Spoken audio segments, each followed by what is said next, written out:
তুই বল ভারতের রাজধানীর নাম কি? নিউ দিল্লি। তুই বল ভারতের প্রধানমন্ত্রীর নাম কি? ভারতের প্রধানমন্ত্রী, ইস এখনই মনে ছিল। ভারতের প্রধানমন্ত্রী। তোর দ্বারা একটু পড়াশোনা হয় না, আমার চিন্তা হয় আগামী দিনে তুই কি করে চলবি। আমার দ্বারা পড়াশোনা হবে। চল সকালের খাবারটা খেয়ে নে।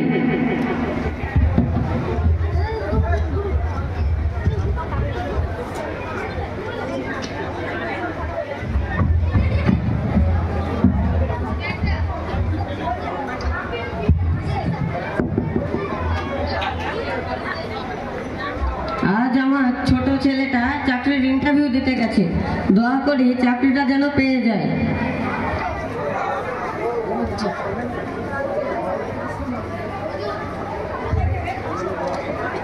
তার জন্য দোয়া করি যেন চাকরিটা পেয়ে যায়।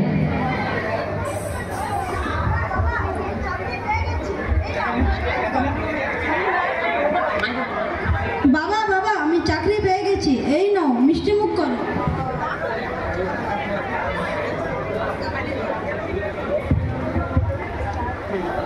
আজ আমি অনেক খুশি, কিন্তু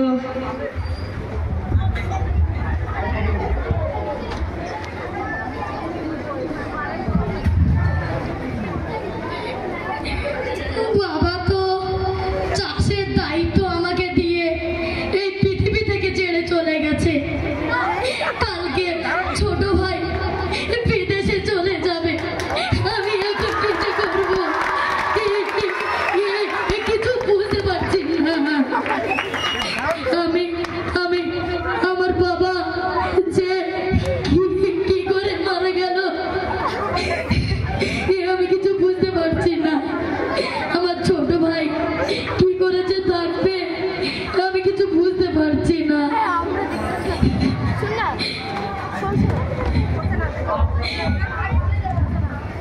ভাই ভাই আমার ট্রেনের সময় এলো, আমি চলে গেলাম, ভালো করে থাকিস। ভালো করে থাকিস ভাই, সাবধানে যাস, নিজের শরীরের প্রতি খেয়াল রাখিস।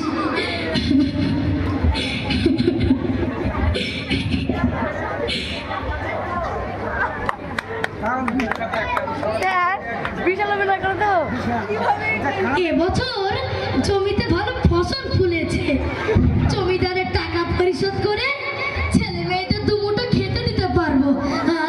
কি শান্তি।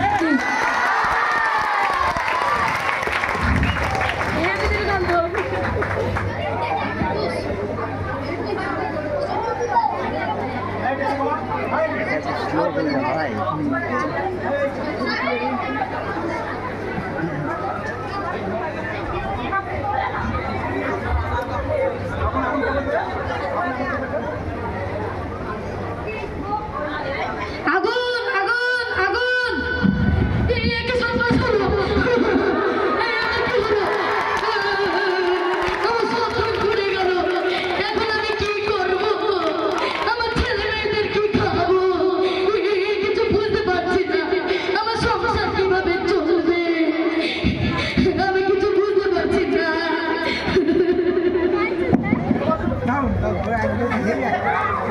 কোন ক্লাসের স্টুডেন্ট স্যার? জানিস তো ধনঞ্জয়ের মনের অবস্থা খুবই খারাপ, এই সময় ওর পাশে থাকা খুবই দরকার। ঠিক বলেছ, চলো একবার দেখা করে আসি। বেশ তাই চলো।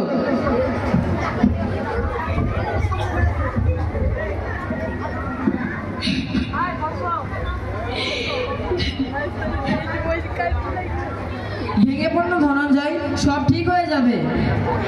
আমার সব শেষ হয়ে গেল ভাই, আমি এখন কি করব? আমি আমার ছেলে মেয়েদের কি খাওয়াবো কিছু বুঝতে পারছি না ভাই। একটা উপায় আছে। কি উপায় ভাই? তুমি বলো না ভাই। ঠিক আছে বেশ তাই হবে, চলো।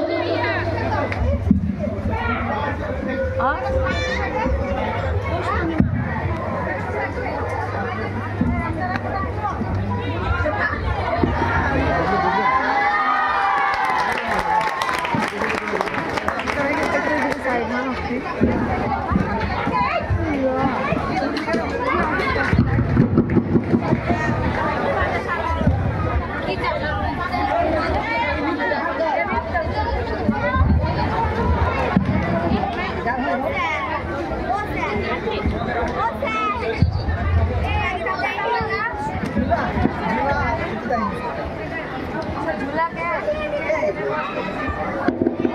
দাঁড়ান, আপনারা কোথায় যাচ্ছেন?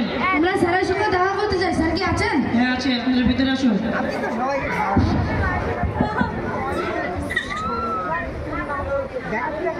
প্রণাম স্যার। স্যার, ইনি হচ্ছেন ধনঞ্জয়। জমিদারের কাছ থেকে দাদন নিয়ে ধান চাষ করেছিল, কিন্তু সব ধান আগুনে নষ্ট হয়ে যায় এবং জমিদারের লোকজন আড্ডা করছে। স্যার, কোনো উপায় থাকলে বলবেন? সবই তো বুঝলাম, কিন্তু ঘটনাটি খুব জটিল। বেশি মাল ছাড়তে হবে, তাহলে তোমাদের দাদনও বেঁচে যাবে। স্যার, আপনি যেমনটি বলবেন আমি ঠিক তেমনটি করব। ঠিক আছে, তাহলে তোমরা আগামী সোমবার আমার চেম্বারে আসো। ঠিক আছে স্যার, আসছি স্যার।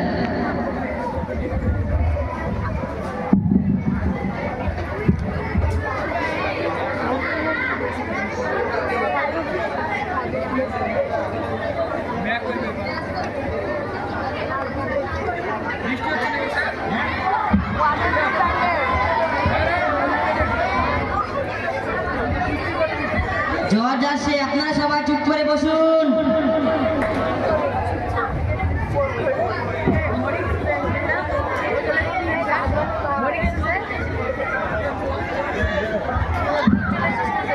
অর্ডার অর্ডার অর্ডার,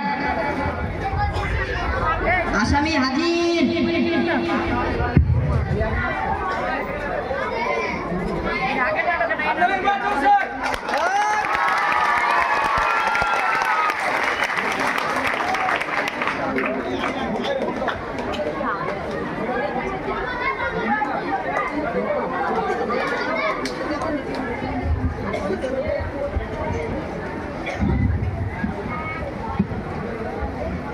এখানে হাত দাও, হাত দাও বলছি, হাত দাও, হাত দাও।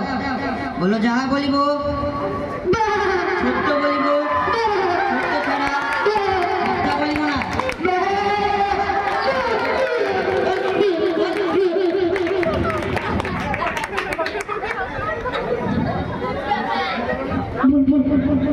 যখন কোরআনে হাত দিয়েছে এটাই হবে, তুমি চলে এসো। মাই লর্ড, আমি কি আমার বক্তব্য পেশ করতে পারি?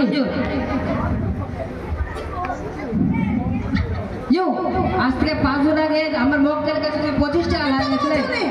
আপনি বসুন, ওনাকে বলতে দেন। হ্যাঁ বলে বলছি, তুমি তো নিয়েছিলে। সত্যি বলো। মাই লর্ড, এই চাষা আজ থেকে 5 বছর আগে আমার মক্কেলের কাছে 25 টাকা ধার নিয়েছিল। আপনি বসুন, আপনাকে বলার সুযোগ দেওয়া হবে। আজকে উনি তো অস্বীকার করছে।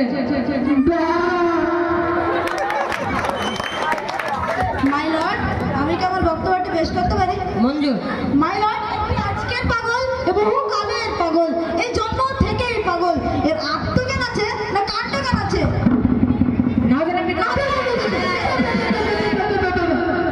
যতদিন না এই পাগল প্রমাণিত হচ্ছে ততদিন এই মোকদ্দমা ডিসমিস করা রইল।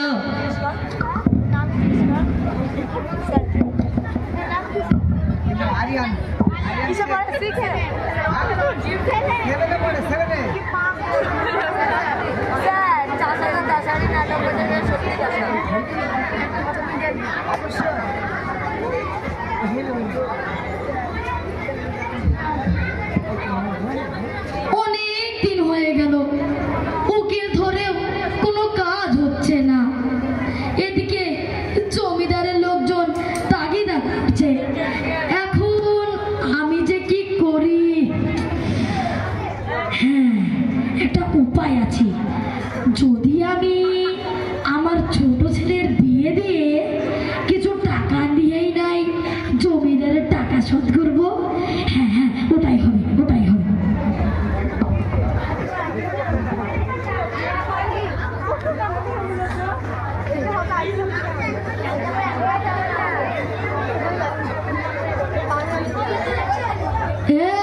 তোরা শোন, বিয়ে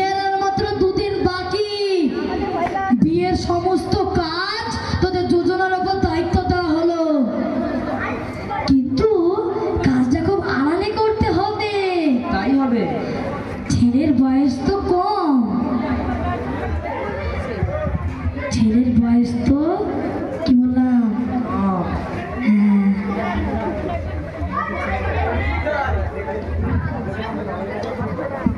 তাদের মধ্যে ধনঞ্জয় কে আছেন? আগে আমি স্যার কিছু বলছেন? হ্যাঁ, একটা বিশেষ সূত্রের খবরে এলাম। শুনলাম আপনি নাকি আপনার ছোট ছেলে 17 বছরের বাচ্চার বিয়ে দিচ্ছেন। আপনি জানেন না বাল্য বিবাহ একটি সামাজিক অপরাধ, এর ফলে আপনি শাস্তিও পেতে পারেন। এমনটি করবেন না স্যার, এমনটি করবেন না, আমার সব শেষ হয়ে যাবে স্যার। আমি আমার ছেলে মেয়েদের কি খাওয়াবো স্যার? আপনার সমস্যাটা কি বলবেন? তাহলে শুনুন স্যার। ঠিক আছে, কালকে আপনি আমার অফিসে একবার দেখা করবেন। এই নিন আমার ঠিকানা।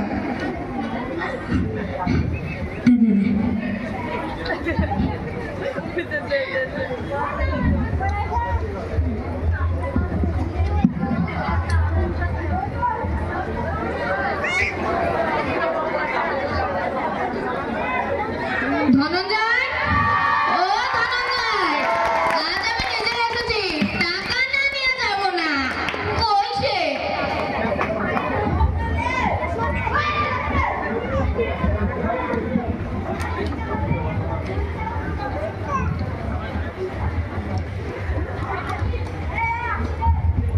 এই দেখুন জমিদার বাবু, টাকা নেবেন? এই নিন টাকা। আমাকে কেউ আর ভালো চোখে দেখলো না।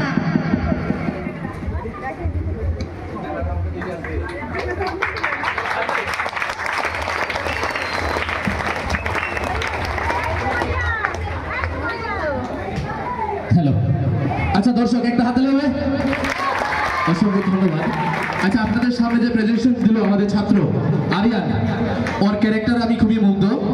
তো আমার তরফ থেকে আরিয়ানকে মঞ্চে একবার আসার জন্য বলবো।